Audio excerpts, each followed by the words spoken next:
Hey there, beautiful people. This is Gina Robinson, and you are listening to the Renew Podcast. You are in the right place and always welcome here.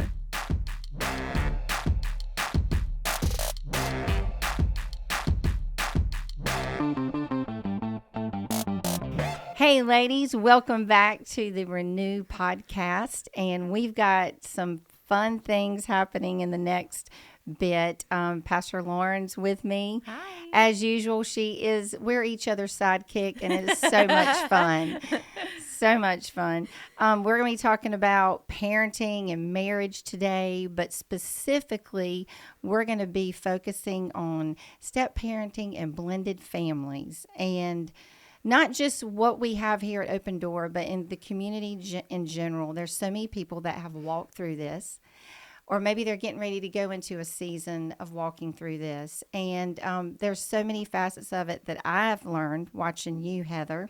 So Heather Hamilton is our guest today. Yay! Yes. Thank I don't you really for feel like having she's me. our guest, though. Do you, Lauren? No, we've known her for so long. We were just talking about that. I mean, you're just like an old shoe now. Oh, well, How does that feel, an excited. old shoe? I mean, I'll No. take it. I'll I know. take it. That I'm sounds excited like, to be that here. sounds like something my grandmother would say. You're just an old shoe. But anyway, I want to tell a little bit about you. Sure. You serve here at Open Door and have in so many capacities, and in women's and in children, and you've led small groups.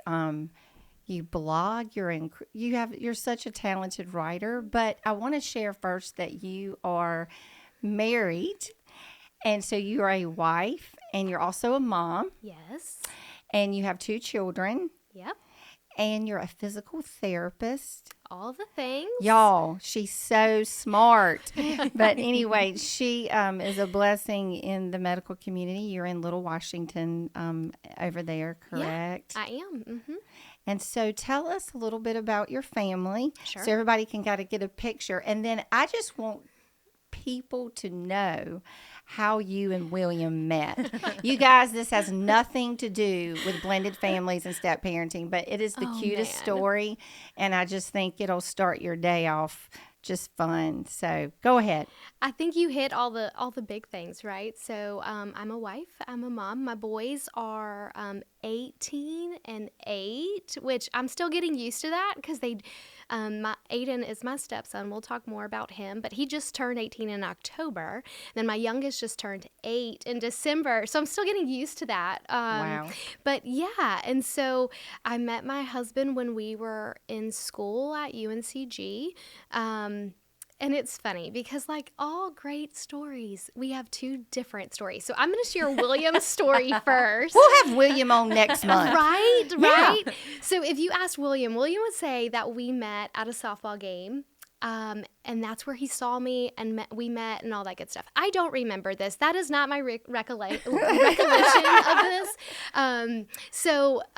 I remember William. William used to come to my classes. I shared a class with his best friend, and he would come to my class to talk with me, if you will, but he was not in our class. So he was like he wasn't even a member of the class. He had already taken the class. So I shouldn't preface that. My husband's almost 5 years older than I am. So he had already taken this That class. is so And funny. he was close with the professor. And so she didn't care if he would come and stalk me. Maybe I shouldn't say that. That's harsh words, but it's true.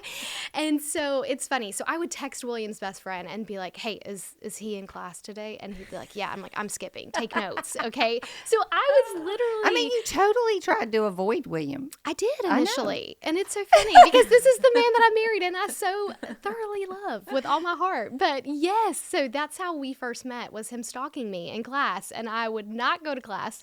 And it's just funny how God has a plan, and it all evolved. And so, yeah, that's how we met. And then always those things too. You go, God, did I sign up for this? Or didn't I? Yeah, I didn't. No.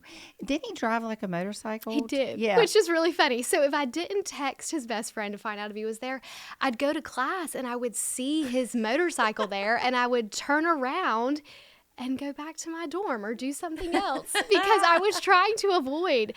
And he was persistent. I will give I was him gonna that. say yes. And so I should probably preface it. I will just say, there was a 5-year age gap between us. And so when it was my freshman year, I was 18, out on my own, and he's 5 years older than me. And at that time, my husband really enjoyed going to the gym. He had muscles the size of my head.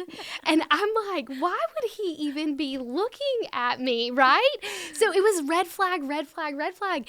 And so that's why I was like, yeah, something's up. But then it all works out. Oh, It's funny how it all works out. I know. And so we get to see him here all the time, too. We do. Yes, So and we so do. when people make the connection of who this is, who my husband is, I think they're going to laugh. They're going to chuckle when they figure it They out. are, and I'm going to love it. I will So, love yes. every bit of it. Yes. So anyway, well, thank you for sharing that.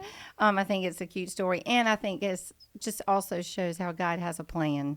Absolutely. And some of the things that we dream of as even girls growing up, being married and having children Yeah.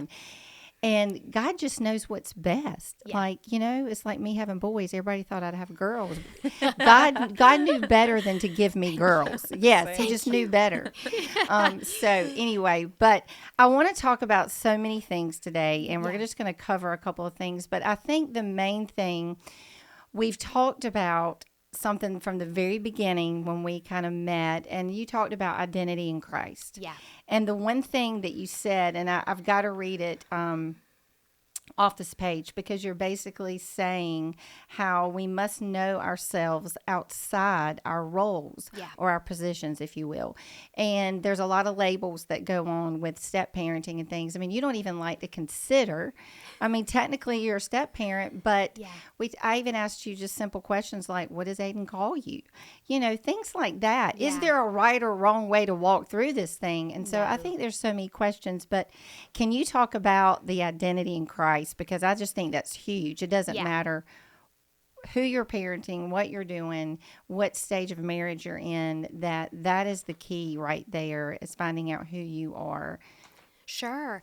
So, and I say that because I will say we're now 15 years into the step parenting walk, right? So my walk right now looks so different from where it was when I first started. And it's funny that you mentioned, people dream about what marriage will look like and parenting.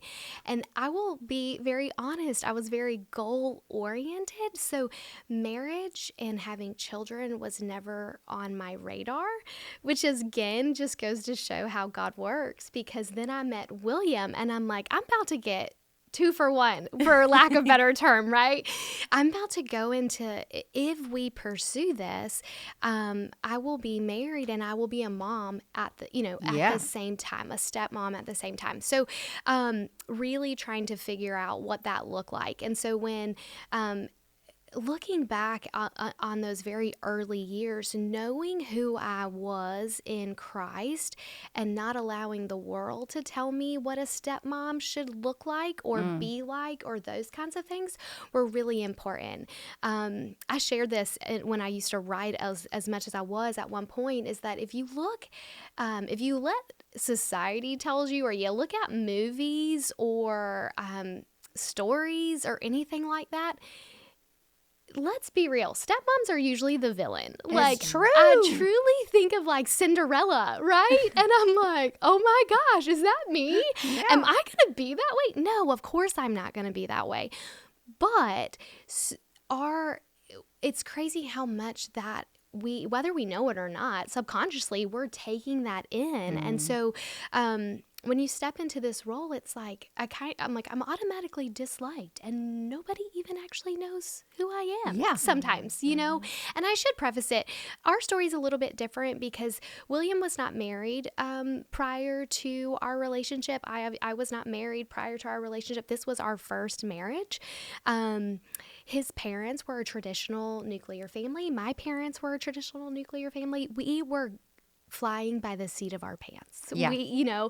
And so I would have On the job training, on right? the job training very quickly. And so I didn't have, and on top of that, I was young. I mean, William and I started dating, I think, when I was 21-ish. Aiden would have been just shy of 2 at that time. And none of our friends had children I didn't have anybody really to look at. And we talked a little bit about this, as in, how do I navigate this? So I was really looking at my parents, my in-laws, those people that had great relationships, great marriages first, and great parenting after that, to get advice. So what I will say to wrap that up is to really know, one, I can be whoever I am supposed to be. I don't have to follow the roles that society tries to put on us. And once I kind of acknowledge that, like, stop putting so much pressure on yourself. Just be you. Be who Christ has made you to be. You're not put in this situation because, you're just here, but he's placed you there for a reason. And once I could really start to fathom that and understand that more and more, I realized that I was becoming a better stepmom, a better wife in the process. You talked about connection with the child, and you talked about how that was kind of key role. I remember when you were talking about Aiden. I actually, now that we're kind of talking about you serving here, I remember when I first met you, which was at the prayer altar. Yeah. You brought that up the other day, and it was kind of like I totally forgot that we prayed together about this very thing that you have, like, girl, you're doing this. I know, now you're here. I know. You were like, you wanted, I remember your heart was, I just want to do this right. Yeah. And I was like, man, I can connect to that. Can't we, Lauren? Oh, amen. I mean, we want to make sure, let's do it right, Yes. But not having like this plan to follow. You go to school, you to be a physical therapist. There was a plan, you work through the curriculum. Like, I think do you think it's important that people really know that, every family is different? Absolutely. But there is this thing called unity. Sure. And that's so, really important. I know. So I would say, like, the communication with you and your husband. Yeah. And some of the things that having the conversations prior to walking, like, different stages of this parenting thing out. So how did you connect with your stepson, and how did that, because he was, what did you say, 5? Was that right? So Aiden was 5 when William and I got married. When y'all got married. And they grow up and they're teenage boys, and they go through middle school. They go through middle school and all those things, adolescent. And yes, so we do. It gets real fun then. Oh, yeah. Right. But how were you able to connect with him and grow that relationship? Because obviously his biological mom is his mother. Absolutely. And that's a relationship too that you also had to walk through. So I'm sure people are listening going, oh my God, I want to ask this. I want to ask this. So, I try to think back of, like, what makes step parenting so challenging, if we can say that, because at the end of the day, it's a challenge. And so, when you get married, you and your spouse are already trying to navigate, what does it mean to be a couple? What does it mean to be in unity with one another? Those kinds of things. And with step parenting, the next piece to that is, not only are you trying to navigate a new marriage, but you're also trying to navigate new parental roles, and what does that look like? And so, and I will just say, yes, everybody's situation is different. And I think we'd be amiss if we did not state that. I mean, step parenting for us is, like I said, is a little bit different. We were never married previously, and so then you also have people that have went through divorce, and maybe not just one side, but both parents have been divorced and are now making a new blended family, and those kinds of things. And there's just so much. It's the complexities of all of those different relationships that makes step parenting challenging. So I think you said a lot of great things in there. Let's see if I can, like, go through all of it, and if I miss something, just let me know. But the first, I think, is having conversations at the beginning, being on the same page with your spouse. There are going to be challenges that come up, but if you can go ahead and try to hit some of those early on, then you save yourself from the conflict and the disagreements later on in life. So, or later on down the road, I should say.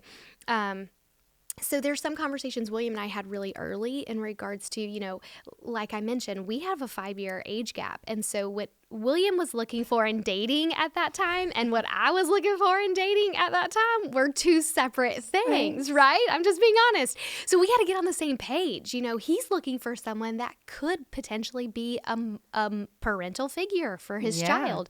And meanwhile, I was a child and I'm like, I don't know. Is this what I want? But, you know, you have those conversations really early on. Some of the big ones, if you do any research, it's like disciplining. That's a huge thing. Being on the same page. How are we going to discipline? Supporting one another in that. If you're saying that I can discipline or I should be the one that's disciplining, do you have the support in the process of that? There's so much to unpack there, but being in communication first and foremost with your spouse and being on the same page is imperative. And then you asked me the question about how to connect. So that's so funny. I will say, like I have already mentioned, parenting was not necessarily big on my radar. I was not planning on having children of my own, which is so funny that when I met you, I would have never, you just assumed these things. Yeah. I would have never thought when that came out of her mouth, Lauren, I was like, what? You never really wanted to have kids? It's so funny. I should say, I feel like my sister got such the nurturing parenting genes. She has 4 children, and me, I'm just like, let me just come over, hang out, and then I'll leave, right? Yeah. That's how it always was. But, and it's funny because honestly, my relationship with my husband and my stepson is truly what changed my mind in that whole process, which is so awesome to see how the Lord works with that. But I will say for us, Aiden was living with his mom in his younger years full time. We would get Aiden on holidays or summers for summer break, that kind of thing. So we had really limited time, if you will. And when they're young, every week they're playing with something new. All their interests change so quickly. And I should say we were parenting, we were a state away. So, and at one point even further. So at one point his mom, they were living in Kansas. Wow. And so we were, we got him very limited. It was a plane flight to go pick him up and bring him home, and back and forth. And then, and now they live in Virginia. Thankfully, that's a day's trip. We can make that in no time. And we did that for a very long time. And so what I knew very early is that in order for us to have a relationship, you got to connect somehow, some way. And when they're young, I was very lucky in this. Aiden was 5 when we got married. It's easy to connect. We can get on the floor and play something, and chat and that kind of thing.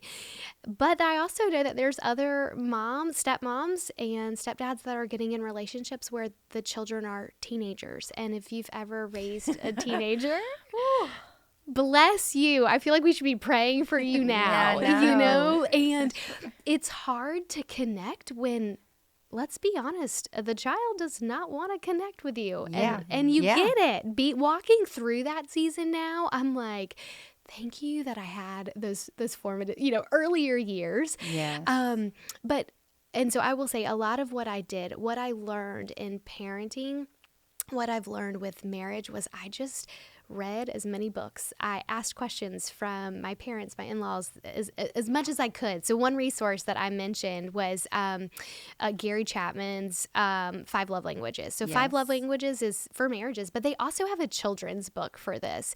And what we know from that resource is that if we cannot connect with our kid or figure out what fills their love tank, we can do all the things in the world and it will seem like it does not matter to them because at the end of the day, it's not hitting what they appreciate or their love tank. So there's so many different ways that I tried to connect with Aiden, staying, on top of what are your interests and just asking open-ended questions is a really big one. Yes. If you give children a yes or no question, you're going to get a yes or no answer. Yes. Mm-hmm. And that's it.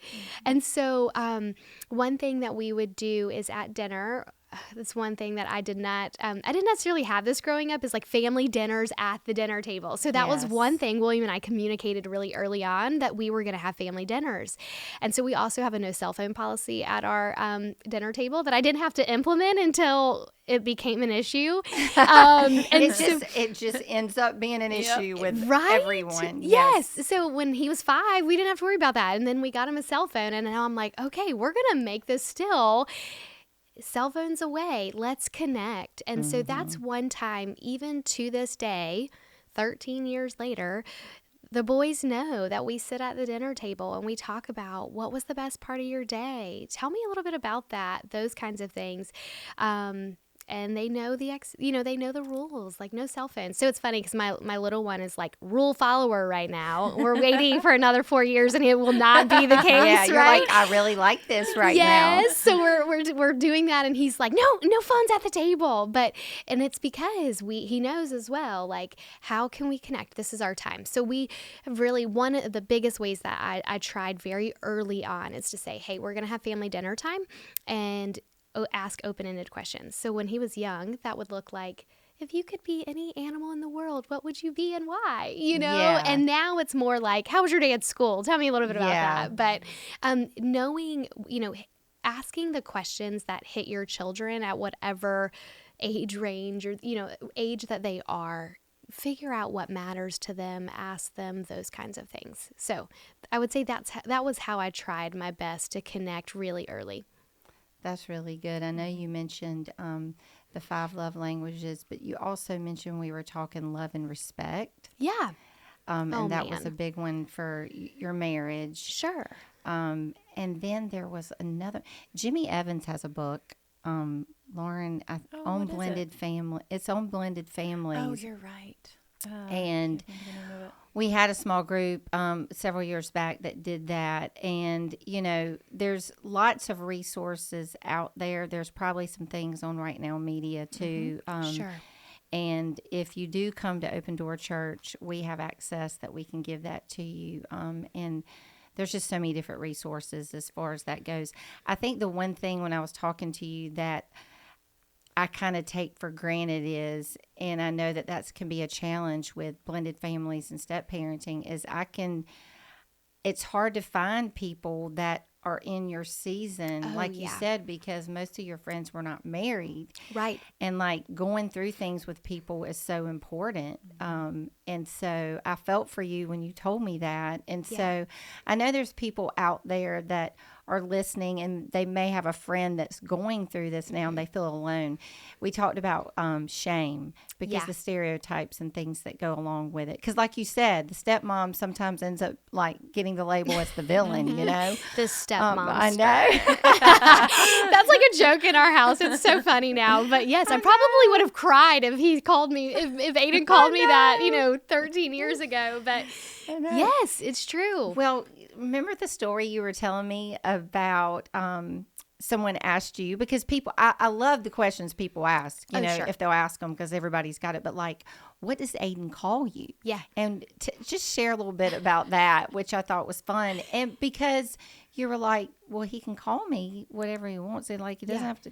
So tell us a little bit about that and labels and things. And it's so funny because the person that asked me this, I just got asked this like within the last month or so, which is so funny because now it's like, Aiden's 18. He's basically an adult. He is an adult. I should say that, but I don't like, he's still the 2-year-old that I met so long ago. But so we have a good relationship with his mom. And as a step parent, I will say that's one thing that I wanted to make sure that I laid out very early on. I am not here to replace your mom. And I've always encouraged him, like, boys need their moms like girls need their dads, right? Yeah. Like, call your mom. How is she? Because I should say he now lives with us. He's lived with us full time now for a couple years. And so it's one of those things where I've always wanted him to have have the relationship, invest in that relationship, those kinds of things, because I'm not here to replace her. I never have been. I never will be. And I made that very upfront. And in those young years, he needed to hear that. You may know it in your heart, but your children also need to hear that, and being able to say that. And knowing that there is a role for you. It's just different. Yeah. But you asked about, I'm so sorry. That's okay. That was good. All right. Sorry. So, like, people ask him, what does Aiden call you? Yes. So a month ago, within the month, I should say, she asked me, what does he call me? And it's funny because he calls me whatever he wants, either Heather, Mom, whatever that looks like.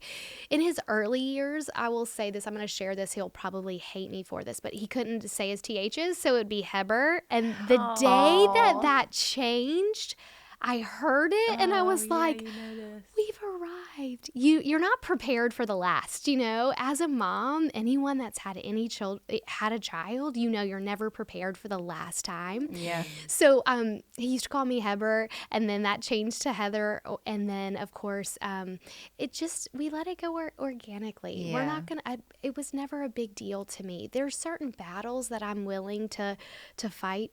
Not willing to fight that one. Whatever he wants to call me is fine, as long as it's nice and respectful. I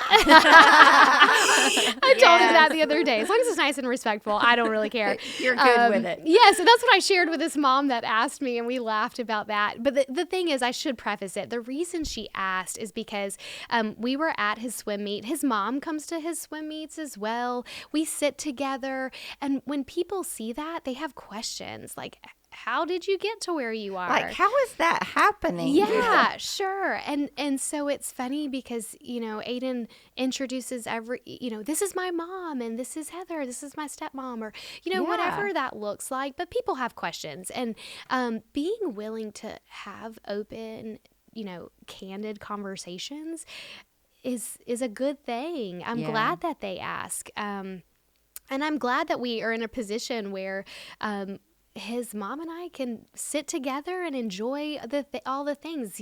That's something that I always wanted. Like, that if we can make growing up in a blended family as easy as possible for Aiden, then that's all that truly matters. If we can put him first, even if we don't agree or there's a disagreement, at the end of the day, that's what matters. The children are what matters.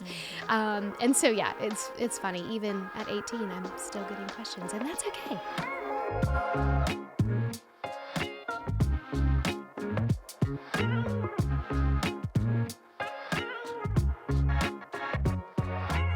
Well, ladies, thank you for joining us on the Renew podcast. And remember, please subscribe, share, and tune in wherever you're listening on your favorite podcast platform.